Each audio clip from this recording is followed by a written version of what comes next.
Hey everybody, welcome back to Monster Con. Hi. Hello. We're gonna keep on rolling. Your smarts and your bonus are good again, so I have to go take it back to smarts. Yeah, take it back to smarts. I don't think I need anything for romancing Nanase. I think I just have to not fail the last prompt, probably, which I don't know. Afterwards, you decide to check out the nerdy lingerie stand for scientific reasons and find Zoe drooling over one of the display items. Hey, Jackson, you're here to stare at Garfield's lasagna too. I need that furry thumb in my body. Oh my goodness. I wholeheartedly agree. Are you gonna buy it? No. I want to, but it's so rare and so expensive. But it's okay because I have a plan. I'm going to sell the rights to Liam Prom. No. You mean your fanfic about an alternate reality filled with nothing but different iterations of Liam? Yep. Nice lore drop, by the way. You're very natural. See, this big name publisher came up to me a few months ago asking if we could adapt Liam Prom into an animated web series. I didn't agree to that. I was hesitant because Liam Prom was my baby and I didn't want some soulless executives changing it to fit their needs. But if I want this lingerie, some sacrifices must be made. I'm meeting with some company reps this afternoon to discuss contracts and usage rights. I'm kind of nervous though. I'm not very business minded. I barely understand mortals' fascination with coupons. Coupons. Coupons. Why don't you bring me along? I've got business experience. I can help coach you through these meetings. We do not have business experience. No. You do that? Thank you so fucking much. I had no idea you were a good business negotiator. You absolutely aren't. What you are is willing to overstate your skills to impress your hot friends. Why don't we strategize some negotiation techniques before the meeting? It'd be good to have a plan before we get there. Dang, always forget that overstating your skills usually requires you to prove said skills. What negotiation technique will you suggest for Zoe's meeting? Whenever she's interrupted, have Zoe stand up and look out the window in a reflectful, somber mood. The execs will be really impressed. Okay, bring your negotiation rifle to give Zoe an edge in this bartering session. Negotiation rifle! Oh, so hardcore. I like it. We help Zoe practice loading a shotgun until it's time for her meeting in one of the community zone rooms. Hi, I'm Bernice and this is Marla. We're representatives from Poob, a Dippy subsidiary partnered with Phoebo LLC. Well, isn't that a fun word salad? I'm Zoe, and this is my assistant. Yeah, it's fine. Whatever. Let's talk turkey. We're prepared to offer you a hefty sum for the rights for this Liam Prom thing of yours. Wait, just a lump sum? You mentioned royalties in the email. Yeah, well, the shareholders didn't go for that, but our lump sum is still quite generous. What are you doing? Just cleaning my negotiation rifle. Don't mind me. Okay. Well, if you take this deal, you have to agree not to write any Liam Prom spin-offs or create any... Bang! The gun goes off, making everyone flinch. Whoops. Must have misfired. But hey, we all make mistakes, right? Right. But maybe you could not point the rifle at us while we talk. Why not? It's part of active listening. Pointing my gun at you shows I'm paying attention to what you're saying. Now let's cut to the chase. I want 4% of the royalties for Leo Prom. Only 4%? That's ridiculous. I don't know why you young artists think you can just waltz in and... She's caught up by the sound of Zoe cocking the negotiation shotgun. I thought it was a rifle! Can we compromise on 2.5%? It's a start. Once again, firearms prove to be a powerful bartering tool. You gain 2 bonus for helping Zoe negotiate, but you also lose 2 charm. Well, my charm got boosted all the way up. So Yeah, that's really fine. a lot.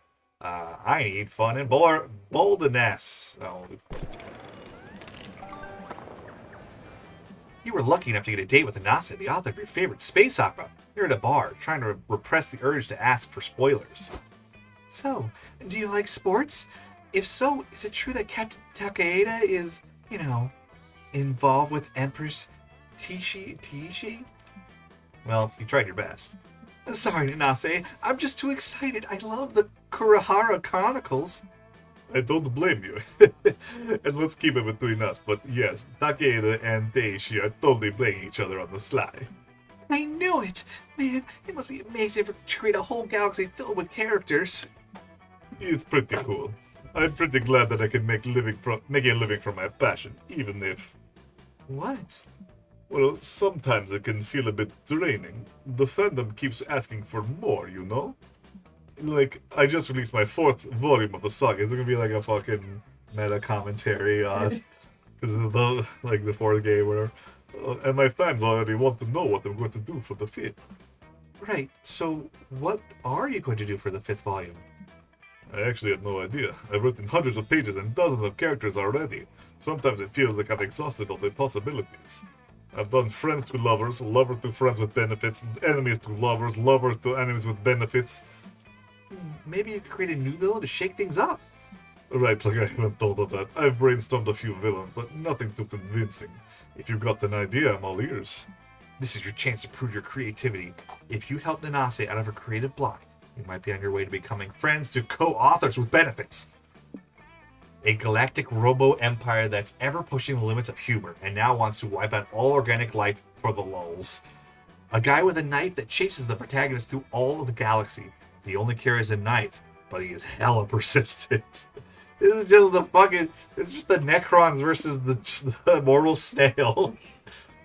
I don't know which one to pick. I'm gonna do the knife crack because it just reminds me of Jerry. No, Jesus. That's actually not bad. I can do something with that. A few months later, Nanase invites you to an interview / Q&A for the release of the Kurihara Chronicles Volume 5, The Blade Himself. Okay, I'm sold now on the idea because that is an amazing title. Wait, who is this guy? Why do you have sprinkles? Let's start talking about the premise of your new novel. The titular Blade chases Kenji all over the galaxy, armed only with a pocket knife. Well, everyone knows believable characters must have flaws or limitations. What's a better limitation for a villain than a really shitty weapon? Indeed, and yet Blade ends up feeling even more threatening than some of your previous villain. He seems unstoppable. Exactly. I wanted to write Blade as the kind of person who will go to the impossible lengths to destroy you. So, like my ex, basically. Huh, interesting. Let's open the floor for questions. That gentleman over there. We just have so many of these random people. Hi, Nanase. By the end of the novel, Blade is still alive, holding on to the stress he died. Will he be the main villain of Volume 6? It's too soon to say, but they might extend the arc into a full trilogy. Blade might not have the spotlight, but trust me, he'll be hiding somewhere, waiting for his chance. What inspired you to come up with such an unlikely villain for a sci-fi novel? I guess confessions are in order. I owe the origin idea to my very special friend, Korea here. Maybe she can tell us where the inspiration came from. Well, let's just say sometimes life is stranger than fiction. Everyone applauds. Just then the door kicks open. A man with a rusty knife in his hand looks at you and yells. There you are, Queria. Oops, that's my cue to leave. Bye, everyone. I feel like we've seen that guy before. Oh, yeah, he like, stood us up at one point. And so you do. You gain 2 boldness for giving Nanase such an original idea, but you lose 2 fun. Alright, fine. Jackson, your boldness is pretty low, so I guess we'll take you to boldness, since my boldness is much better now.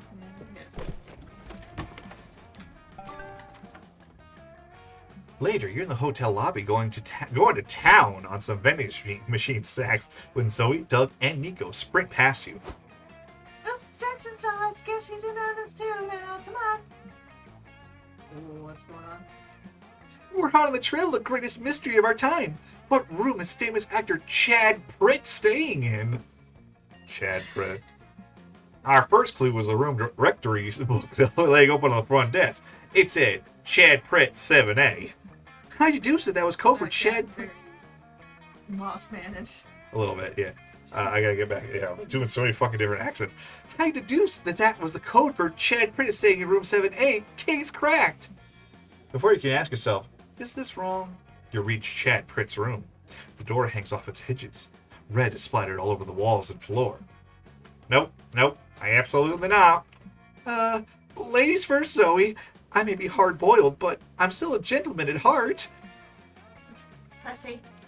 You and Zoe enter the room. The furniture is destroyed. There's blood everywhere. A live feed of the lobby security camera plays on the TV. If that wasn't enough, there's a room full display of weird shit scattered everywhere. A conspiracy board full of pictures of people yelling, a mask that looks exactly like Chad Pritt's face, and a huge pile of orange Skittles in the sink. What is happening? Look at these. It's only the orange ones. Just why? Yeah, everyone knows the orange ones are like the fourth best ones. There's also the blood. Blood is also weird. Nico is quiet. They're eyeing the orange Skittles, but it's hard to tell if they're weirded out or just hungry. You better figure out what happened before your friends eat the evidence. Where do you even start? Only the walls could talk. Actually, they probably can. There must be some weird spell out there for giving the walls the gift of speech. Let's look up Chad's upcoming films. All of this clearly smells of method.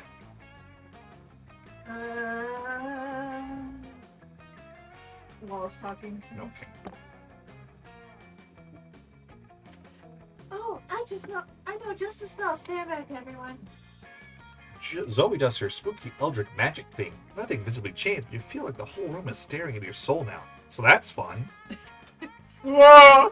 What's happening? How am I speaking? How am I thinking? Why am I alive? Let me explain. I just burdened you with the consciousness because, I don't know, we tend to do that sort of silly stuff. My name's Zoe. Zoe, okay, hi. You gave me life. Does that make you my mommy? How about you just call me your friend for now, and we'll go from there. Friend? I've never had a friend before. All my life I've stood here silently watching guests commiserate, gesticulate, copulate. Wait, wasn't there something important we wanted to ask this wall? Was there? I don't know. I heard copulating kind of blacked everything else out. Oh, well, whatever it was, I'm sure it wasn't as important as making a new friend. Yeah, let's let our new friend decide what we should do. Well, my favorite hobby is usually watching people copulate. Perhaps some of you could copulate for me? Oh, well, you horn dog. None of you copulate for the wall, but hooray for horny new friends and short attention spans. You lose 2 creativity, but you gain 2 smarts. Oh my goodness. Whoa, why? Why? I don't know. I guess we'll go here. I keep taking us to fucking the boldness is over here, and I've been taking us to the other place instead. Oh, jeez, Robert. You're hanging with Doug and Omen while they man the con info booth. The con volunteer middle manager enters the room. Oh, I bet she has a task for us. Witness my spectacular technique to avoid labor. Howdy, boss. Is there anything I can help you with, or that Omen can help you with when she gets out from under the table? Snitch. Yes, It's not Sean Connery. It's hello. We should do Sean Connery for somebody. Christopher Walken. Yes, I need your help. There's a fake pass seller somewhere outside, and we accidentally let in tons of people with fake passes. I gotta go find the fake seller and hit them with a lifetime ban. Do you think you two can throw out all the fake pass holders? Easily, I simply don't want to. Well, that's too bad, because you have to. I'll check back with you two in an hour. Don't worry, ma'am. You can trust me. Your trust in me isn't misplaced. I'll work myself to the bone to find the... Oh, you're leaving. I was still talking, ma'am. I said I'll work myself to the bone to find the phony passes. So we have to find the fake pass holders as well? That's idiotic. I thought we only had to throw them out. How are we supposed to tell the difference between a legitimate pass and a fake one? The dame is right. He'd be a tough nut to crack. But soon all the papers will be praising the amazing detective who solved the case of the counterfeit con. Hey, Nico. Are you going to help us find the fake pass holders? Yes, I will, even though such a complex, tragic case. A crime with no villains, only victims. My hardened heart breaks for these fake pass holders. They walk among legitimate guests, never knowing what crime they have committed. Is it even their fault? Maybe not, but we have a responsibility to protect the con. My manager is counting on me. Then let us get it over with so that I may return to eating popcorn and brooding. How shall we find the criminals? Fool them by making up a promotion. Upgrade your fake passes to cool exclusive fake VIP passes. Access the security cameras to investigate this heinous crime by using fake security pass. I guess we'll try that. Sly move, Korea. We'll reel those bastards in like flies to honey. What upgrade should we offer with the fake VIP passes? We gotta make them an offer they can't refuse. Free hugs? People around here seem to love free hugs. Better. Hugs at a discounted price of $5. This way they will know that those hugs are far more valuable than the free ones. Could we also offer free jet skis? Just imagine riding a jet ski with a VIP badge around your neck. I think that's the coolest anyone could possibly look. Sure, I know nothing about the current state of inflation, but buy one fake pass, get one free jet ski is probably a good deal. I don't know, woman. Has the world shattered so many of your dreams that a jet ski is the most we can aspire to?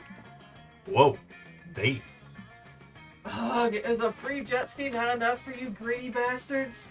I mean, since you asked, 2 jet skis would be an even better deal. Whoa, riding 2 jet skis at once? You're conceiving of levels of cool I didn't even think were possible. You set up a stand in the merch hall and advertise your fake VIP passes, discount hugs, and complimentary jet skis. You find several fake pass holders and throw them into con jail.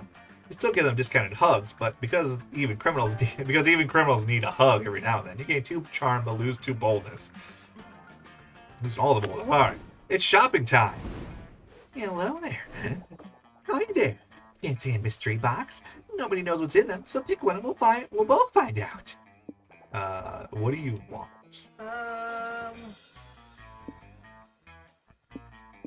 Let's do... What was Zodiac Thirst for? Zodiac Thirst, section of 6 out of the 12 star signs you can date on the acclaimed dating stand. These things have non-slight effects on people's stats. So they have nothing, small slight stats, big, like medium stats, big stat changes. Those are all stat changes. These do things to the game. Let's do Zodiac Thirst. For you? I don't want to mess up the Nanase stuff, so I might just do. You get Aquarius, head of R&D. Swap all your stats randomly. That's whatever. I mean, if you don't really care, Yeah. it will do it all the time, though. Oh, Probably. If it isn't my favorite customer. Well, actually, you are my favorite yet, but you might be if you pick a box already. Sure, I'll do a big stat change. Why not? Hell yeah. Caterpillar. Every turn, the amount of your stats change randomly until you choose a location. Oh. Is it this one again? Well, I guess I don't have to really worry about that. I should really look up to see if I need some. Thank you. Come again, etc. Next. Thank you. Come again. Thank you. Bye. All right. We'll probably I'll do the comic, and then I'll be the next episode. And then I'll look up to see if I need to do super stupid. Love is fickle, but at least you have your comic to rely on. Time to brainstorm. What's something that has gone out of fashion but should totally make a comeback? Smoking, but in a cool way. Genital hygiene. Back to fictions where the characters realize they're part of a fiction. Let's make more of that. Seizing the means of production. Well, that's tempting. I'm going genital hygiene. It's important. It is. You're a writer for a TV show about 3 young adults living together. The ratings are low, so for season 3, you decide an unexpected new flatmate to shake things up. A sleep paralysis demon with the soul of a poet. A dolphin with a career. A coquettish Casanova who happens to be made of turnips. The Gun Fairy. We're gonna go joke over here. The Gun Fairy? Turnip. Oh, I'm sorry. Wow, we got a lot of charm. So much time. So much fucking charm. All right. We'll see you guys next time on the finale. Bye, everybody.